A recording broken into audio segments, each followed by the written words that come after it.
Lors d'une réunion du Comité du commerce et du développement sur l'aide au commerce le 7 juillet, les membres de l'OMC ont décidé de tenir le 8e examen global de l'aide au commerce en juillet 2022 afin de laisser suffisamment de temps pour adapter l'examen aux besoins spécifiques des pays en développement découlant de la crise Covid-19.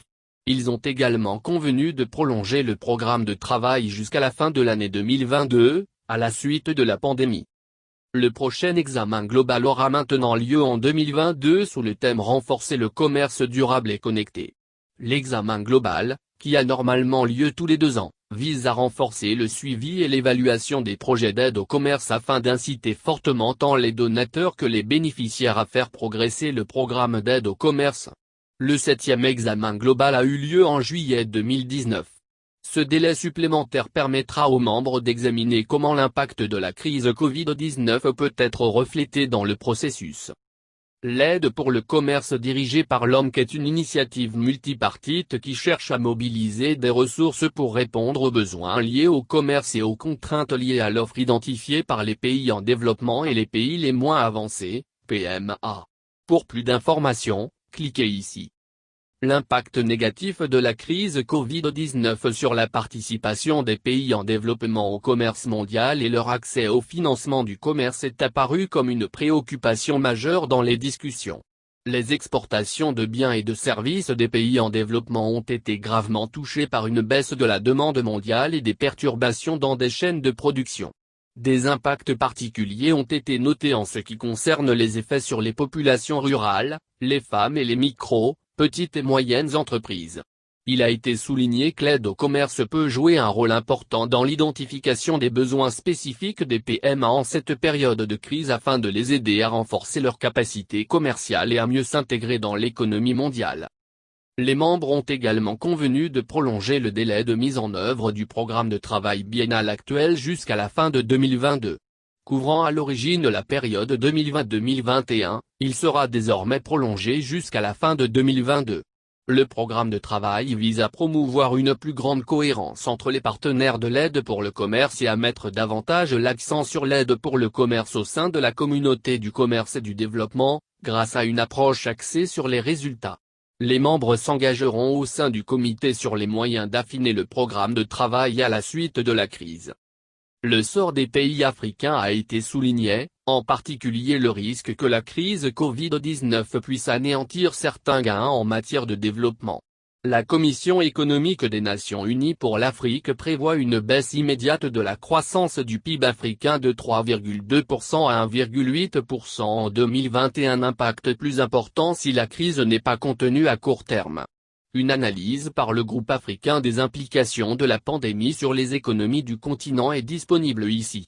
Le Bénin, s'exprimant au nom du groupe, a appelé à la lutte contre la fracture numérique entre les pays en développement et les pays développés.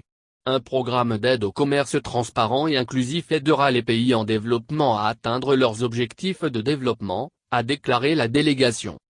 La Banque africaine de développement, BAD, a déclaré que 4,8 millions de dollars ont été déboursés afin d'accélérer la mise en œuvre de la zone de libre-échange continentale africaine, compte tenu des avantages de l'intégration régionale pour la croissance économique et la promotion du développement durable. La BAD a fait part de ses difficultés à tenir des discussions sur les concessions tarifaires et le commerce en ligne des services en raison de la crise Covid-19.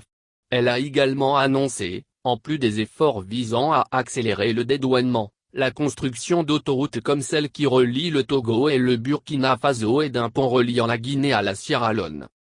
D'autres banques régionales de développement ont également fait le point sur l'impact de Covid et leur réponse à la crise.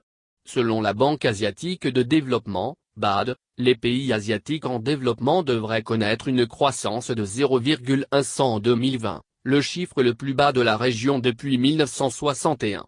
Le représentant a informé le comité sur le programme Covid-19 Pandemic Response Option, qui prévoit 30 milliards de dollars pour aider les pays en développement à lutter contre la pandémie par des mesures comprenant des incitations fiscales et une plus large utilisation des devises locales dans les prêts. La Banque interaméricaine de développement a indiqué avoir renforcé les aides à court et à long terme aux pays en développement dans des domaines tels que la promotion des exportations, le financement du commerce, la facilitation du commerce et l'attraction des investissements étrangers. La Banque européenne pour la reconstruction et le développement a mentionné des projets liés au transfert de connaissances et à l'innovation dans 38 pays en développement. La Banque islamique de développement a déclaré que 14 millions de dollars sont alloués pour aider les États arabes à supprimer les obstacles à l'accès au marché et à s'intégrer davantage dans les chaînes de valeur mondiales. Le représentant a souligné l'importance de stratégies ciblées et axées sur les résultats et la nécessité d'un processus consultatif solide. Le groupe de la Banque mondiale a fait état des travaux en cours pour aider les pays en développement à renforcer leur résistance à la crise et à se redresser plus rapidement. Cela comprend une allocation de 2 millions de dollars US à des projets agricoles transformés et au raccourcissement des systèmes de santé. Plusieurs membres ont fait état de leurs programmes et activités d'aide au commerce et ont réitéré leur soutien à l'initiative d'aide au commerce, en soulignant l'importance d'une réponse coordonnée. L'Union européenne a confirmé sa dernière contribution de 2 millions d'euros au Fonds global d'affectation spéciale du programme de Doha pour le développement de l'homme que pour financer la formation et d'autres activités de renforcement des capacités des fonctionnaires gouvernementaux.